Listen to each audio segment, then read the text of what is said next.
no Alerta Geral. Bate-papo político com os jornalistas Luzenor de Oliveira e Beto Almeida. São cada vez maiores os apelos para os deputados federais e senadores se sensibilizarem com o pedido para o Congresso Nacional derrubar o veto presidencial à desoneração da folha salarial. Sem o benefício, empresas dos 17 setores da economia, que hoje geram mais de 9 milhões de empregos, podem fazer demissões a partir de 2024. As informações chegam agora com o repórter Sátrio Salles. Enquanto lideranças municipalistas e empresariais intensificam contatos com deputados federais e senadores, o Ministério da Fazenda vai insistir na suspensão da desoneração da folha salarial, que, na última quinta-feira, recebeu o veto do presidente Lula.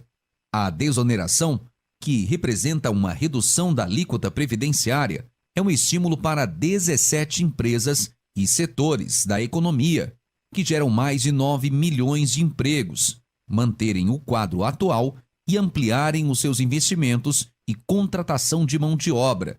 O governo rejeita o incentivo porque considera que a cada ano o INSS perde quase 10 bilhões de reais. Lideranças empresariais e parlamentares contestam esse argumento e defendem que, com a desoneração, muito mais do que os 10 bilhões de reais que alimentam os cofres da Previdência Social, uma vez que milhares de trabalhadores têm os empregos garantidos. Diante das pressões e cobranças, o Congresso Nacional vai apreciar na sessão de quinta-feira, dia 7, o veto do presidente Lula, que gerou frustração para as empresas, sindicatos de trabalhadores e prefeitos. Havia uma expectativa de que a sessão ocorresse ainda nesta semana, mas o calendário foi influenciado pela viagem de muitos parlamentares a Dubai, nos Emirados Árabes, para participar da 28ª Conferência das Nações Unidas sobre as Mudanças Climáticas, a COP28. O sistema de desoneração da folha permite que as empresas de 17 setores intensivos em mão de obra possam optar para pagar uma alíquota de 1% a 4,5% sobre a receita bruta. Pelas regras atuais, essa modalidade só vale até o dia 31 de dezembro deste ano. O projeto de lei, aprovado no Congresso, prorrogou o prazo para o dia 31 de dezembro de 2027. O mesmo texto estendeu a medida a municípios com a população inferior a 142 mil habitantes, que teriam a alíquota da contribuição previdenciária sobre a folha reduzida de 20% para 8%. Com informações dos bastidores políticos, Sátiro Salles. Tem mais sobre esse assunto, porque o movimento favorável ao incentivo para empresas ampliarem investimentos e contratarem mais mão de obra ganha força e coordenadores de frente parlamentares na Câmara Federal já contam com votos suficientes para derrubar esse veto presidencial. Agora, o repórter Carlos Alberto. Os apelos estão dando resultados. E deputados federais e senadores sinalizam que, nesse momento, os votos necessários já podem ser contabilizados para a derrubada do veto presidencial à desoneração da folha salarial. Os apelos estão dando resultados e deputados federais e senadores sinalizam que, nesse momento, os votos necessários já podem ser contabilizados para a derrubada do veto presidencial à desoneração da folha salarial. A previsão é que o veto seja apreciado na quinta-feira da próxima semana, em sessão do Congresso Nacional. Antes, porém, tem uma informação que alimenta esperanças das lideranças empresariais. As frentes parlamentares de empreendedorismo e de comércio e serviços afirmam ter o número necessário de votos de deputados e senadores para a derrubada do veto.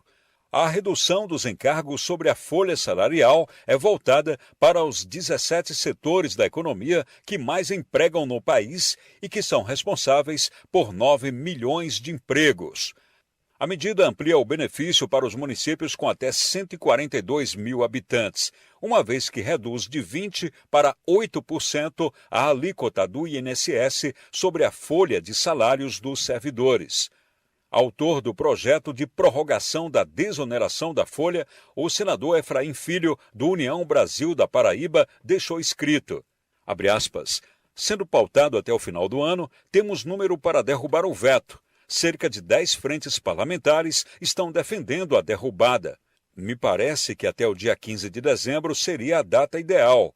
Os parlamentares disseram estar abertos para ouvir a proposta do ministro da Fazenda, Fernando Haddad, para um novo projeto de lei para o tema, mas que primeiramente será necessária a derrubada do veto. Fecha aspas. Com informações dos bastidores políticos, Carlos Alberto.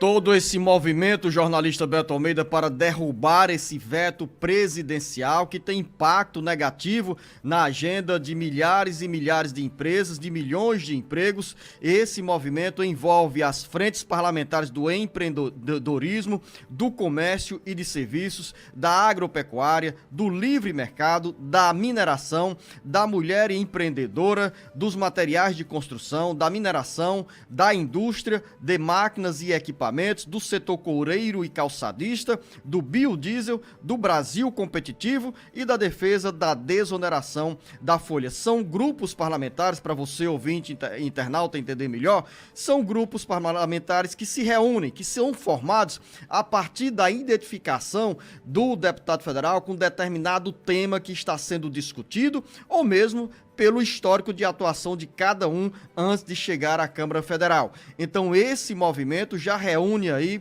votos de mais de 400 deputados federais, em um recado direto para o governo do presidente Lula que o veto vai sim ser derrubado, o que pode dar um significativo de extrema relevância na agenda desses 17 setores da economia que, repito, geram mais de 9 milhões de empregos. Jornalista Beto Almeida, bom dia. Beto Almeida, a análise política com credibilidade e isenção.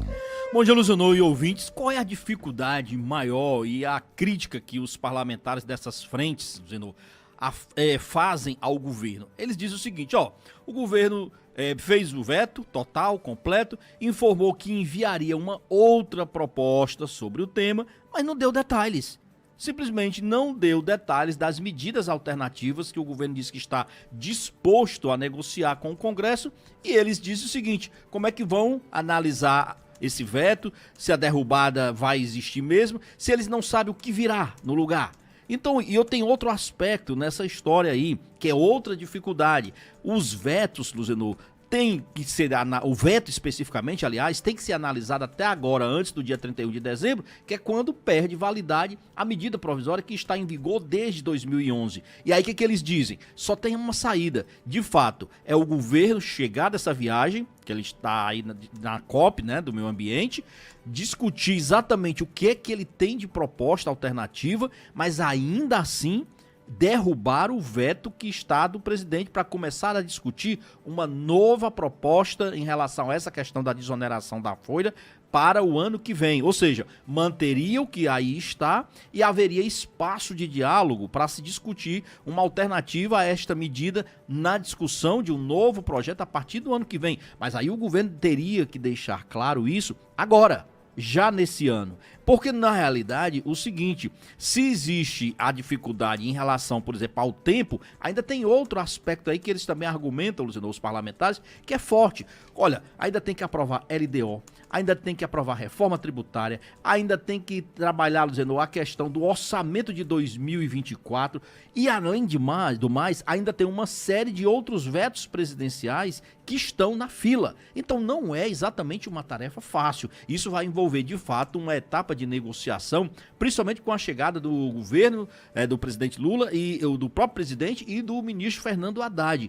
Isso implica uma grande fase ainda de negociação que deverá acontecer, mas eu não acredito que isso possa acontecer já na próxima quinta, não. A previsão é entre os dias 12 e dia 15 de dezembro. Enquanto nós temos esse barulho das lideranças empresariais, jornalista Beto Almeida, com movimento intenso nos bastidores do Congresso Nacional e também articulações com deputados federais e senadores, ao mesmo tempo a gente sente aí que o movimento municipalista pega carona nessa articulação e espera também a aprovação ou a derrubada desse veto, porque lá no texto tem o dispositivo que garante aos municípios com até 142 mil habitantes a redução da contribuição previdenciária sobre a folha salarial.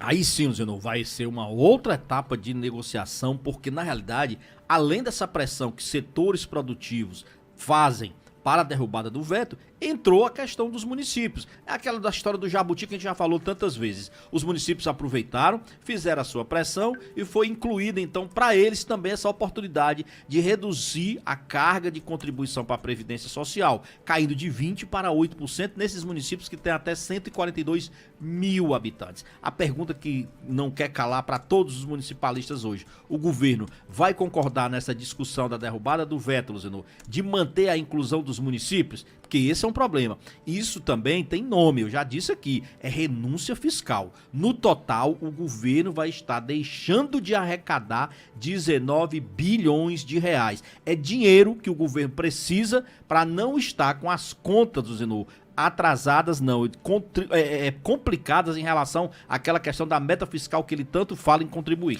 E daqui a pouco, dentro do bate-papo político, Beto, vamos conversar sobre essa boa notícia, Luciano, que é essa medida provisória editada que cria uma poupança para os estudantes do ensino médio. Tem boa notícia também para os cofres das prefeituras. Em novembro, o Fundo de Participação dos Municípios, FPM, que é a principal receita para os municípios brasileiros, voltou a crescer. Daqui a pouco.